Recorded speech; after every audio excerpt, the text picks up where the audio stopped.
Throughout Middle-earth's storied history, certain locations emerged as particularly important within their historical and cultural contexts, providing advantages like security and connections to other powerful realms. Follow along with this video as we take a look at 10 of the most strategic places in Middle-earth and what made them so valuable.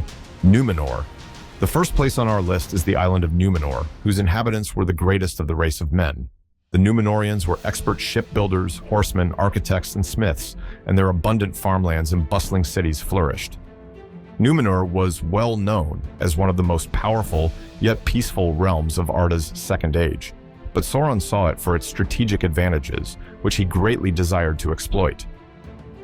In addition to Númenor's highly talented population and superior navy, its location in the Belagare Sea and proximity to Valinor was also important to Sauron. With such a powerful army so close to the Valar, he could easily attack them and weaken them enough to attempt a takeover of all of Arda. Taking advantage of growing tension and dissatisfaction among Númenorians who resented their mortality and the ban on entering Valinor, Sauron amassed a large following and launched hundreds of ships with soldiers ready to fight in his name.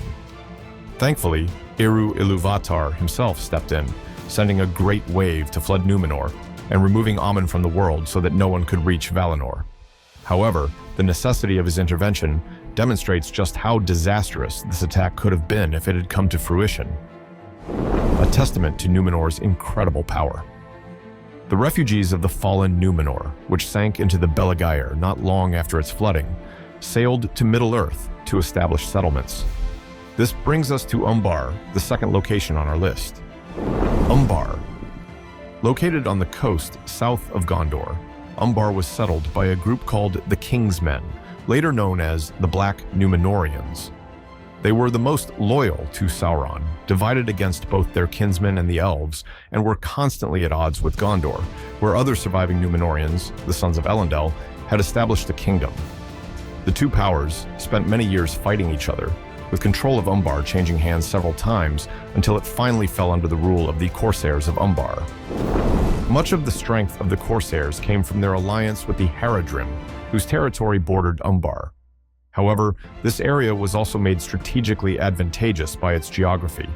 Umbar possessed a landlocked firth, an inlet of the Bay of Belfalas, that was perfectly shielded from attacks by the land around it. This meant that the Corsairs were able to frequently raid nearby coasts, plundering resources and capturing slaves, always driven by the desire to see Gondor and its people utterly destroyed. Although Umbar was finally defeated by Aragorn and the army of the dead during the War of the Ring, losing its sovereignty and submitted to Aragorn's kingship once Sauron had been destroyed, in its golden age it was a formidable foe against the people of Gondor, strengthened by its location and the loyalty of the surrounding lands. Minas Tirith. The next strategic location is its Minas Tirith, Gondor's capital. The design of this great stronghold made it extremely well defended and capable of withstanding heavy attacks. The city was divided into 7 levels, each 100 feet high and surrounded by thick, strong walls. The gates to each level were securely guarded, and the citadel of Minas Tirith, which held armories, barracks, and the dwellings of Gondor's rulers, was located at the very top within the 7th wall, heavily protected from enemy attacks by the 6 levels beneath it. Sauron greatly desired to bring Minas Tirith to the ground. As the capital of the most prominent realm of men in Middle-earth, he knew its defeat was key to his success, not only because it would cause Gondor's collapse, but because of the significance of Minas Tirith in the eyes of the people. Once known as Minas Arnor, the Tower of the Sun, it was a fortress built to guard Gondor against the men of the White Mountains. At that time, Minas Ithil, which guarded against Mordor, and Osgiliath, the then capital of Gondor, were far more important locations. However, as various parts of Gondor fell into decline, captured or destroyed by Sauron's troops, Minas Arnor rose in prestige and was renamed Minas Tirith, Tower of Guard. The last great stronghold, it came to represent the pride of Gondor, as it stood strong amidst the destruction around it. Given the fragmented political state of the men of Middle-earth, Sauron knew that the symbolism of Minas Tirith's fall would utterly destroy their morale. But Minas Tirith did not fall. The city was perfectly designed for heavy sieges and was so strong and well defended that it held its ground against Mordor's armies and did not give in to Sauron. Rather than crushing the spirit of the Free Peoples, Sauron's attack only made their pride in the White City grow. Minas Morgal. Although the heart of Gondor survived the hosts of evil, many of its other cities and fortresses were not so lucky. Minas Ithil, in particular, had the worst fate, as Sauron recognized its strategic value and jumped at the chance to twist the fair tower into something foul and corrupt. Minas Morgal, the Tower of Dark Sorcery. The fortress was originally built to keep a watchful eye on Mordor and prevent orcs or other evil creatures from entering Gondor's territory. Additionally, it was quite close to Osgiliath, making it the only significant barrier between Mordor and the Gondor's capital. By capturing it, Sauron removed this barrier, leaving Osgiliath vulnerable and spelling its demise. This also gave Sauron control over the crossroads which ran through Ithilien, and access to these travel routes facilitated the transportation of his troops. Additionally, the seizing of Minas Ithil was a huge psychological blow to Gondor, causing much despair at the loss of one of their greatest cities. It probably also boosted morale for Sauron's armies and even Sauron himself. Gondor and its Númenorian ancestors had been his enemies for centuries, and capturing Minas Ithil gave him great satisfaction. Isengard. Our fifth location is Eisenguard, Saruman's seat of power, situated in the southernmost valley of the Misty Mountains. Once a major fortress in Gondor, it came under Saruman's control in the latter half of the Third Age. This was a very valuable area for Saruman to occupy. Its proximity to important locations like the Gap of Rohan blocked off important travel routes and forced many to direct their paths elsewhere. What's more, the Tower of Orthanc was nearly indestructible, constructed from a black stone so sturdy that almost nothing could so much as scratch its surface. Saruman's leadership was responsible for the other factors which gave Isengard its power. His extensive knowledge of the natural and supernatural world enabled him to turn Isengard into a terrible fortress in service of Sauron, where he oversaw the forging of weapons and the breeding of his Uruk-hai in deep, cavernous pits in the ground. Without his leadership, Isengard would have posed little threat to the Free Peoples, but his presence made it a force to be reckoned with. The next place on the list is Mordor, the home of the Dark Lord Sauron himself.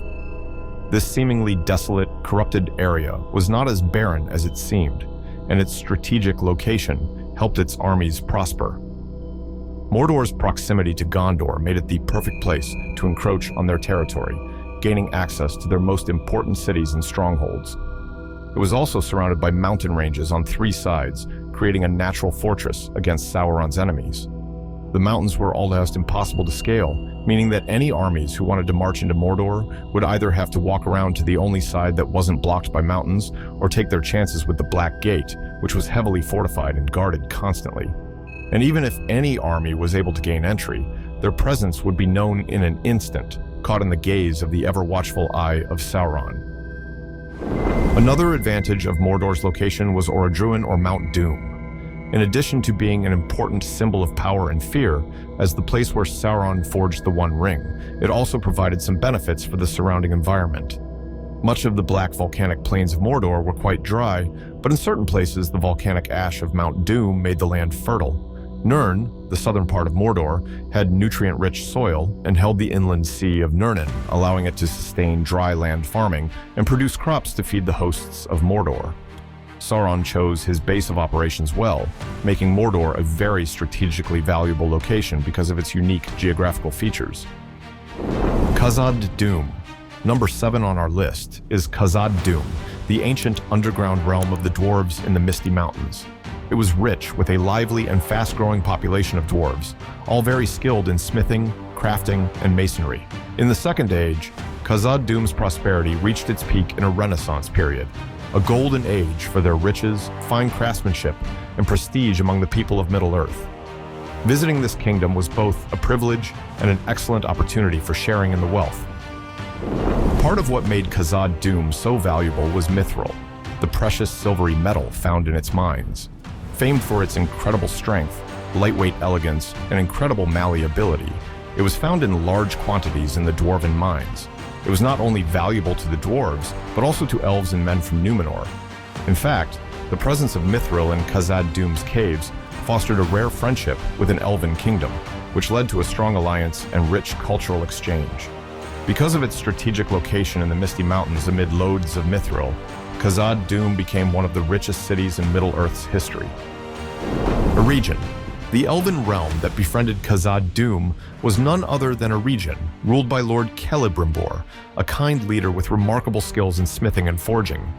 His passion for this craft led to a strong connection with the dwarves, and their exchange of skills and resources benefited a region as much as it did Khazad-dûm. As this realm of noble elven smiths, well known for their unique skill sets, became more prosperous, it began to stand out to Sauron as a valuable opportunity to further his goals. He disguised himself to charm the elves of Eregion and get them to help him forge the Rings of Power, taking advantage of their uniqueness among Middle-earth's kingdoms. This eventually led to Eregion's demise when hordes of orcs laid siege to the realm after the elves refused to surrender the rings they had made. But although Eregion was lost and its resources were exploited for Sauron's gain, it had been a charming place with the advantage of being in the perfect position to forge significant and long-lasting friendships. Rivendell. The 9th location on this list is Rivendell, which was founded as a result of Sauron's attack on Eregion. Once the news reached Lindon, Gil-galad sent Elrond with an army to aid the elves of Eregion. Sadly, they arrived too late, and they would also have been slaughtered if it had not been for the dwarves of Khazad-dûm, who created enough of a diversion for Elrond's army to flee before retreating back into the mountains. Elrond, with his army and a handful of refugees from Eregion, fled north to the Valley of Rivendell, and it was there that they chose to hide themselves. This valley had several advantages that ensured their survival, and over time, Rivendell became an extremely powerful and well-protected haven. The peaceful, sheltered Valley of Rivendell was well hidden among the foothills of the Misty Mountains and blocked off by the River Bruinen, which was famously difficult to cross. Therefore, the entrances of any enemy armies were very limited, and the narrow points of entry would make the flow of soldiers difficult. Additionally, due to the vigilant patrols and the sensitivity of elven senses, orc armies could not get very close to the valley without being noticed, making ambushes impossible. Another advantage that Rivendell had was Elrond himself. He was a skillful warrior and effective leader with the wisdom of millennia of experience. He also possessed magical abilities, which further protected Rivendell.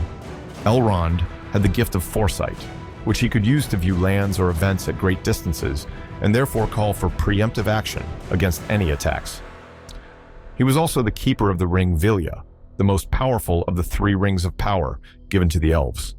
Vilya was sometimes called the Ring of Air, and had some control over the elements, as demonstrated when Elrond caused the Bruinen to flood, sending a torrent of water to stop the Nazgul from crossing the river and entering Rivendell in pursuit of Frodo.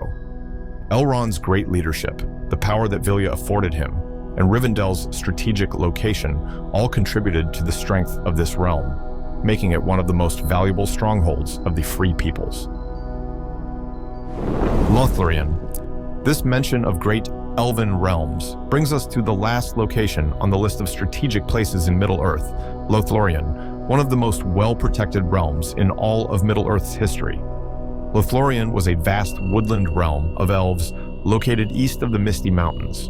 Ruled by Galadriel and her husband Celeborn, this haven of ethereal forests was almost completely protected from the effects of evil. Galadriel had been entrusted with Nenya, the Ring of Water, which had the power to preserve and conceal things from evil. Wielding this ring, Galadriel strengthened Lothlórien with Nenya's power, concealing its location from Sauron so that no evil could touch it. This power was an extremely strong barrier, making Lothlórien nearly impervious to evil. The only way it could have been conquered is if Sauron himself had come there. A refuge unlike any other, Lothlórien was of utmost importance to the Free Peoples. Tell us in the comments, what do you think is the most strategic place in Middle-earth? And make sure to follow us for more awesome content about the impressive and vibrant world of Tolkien.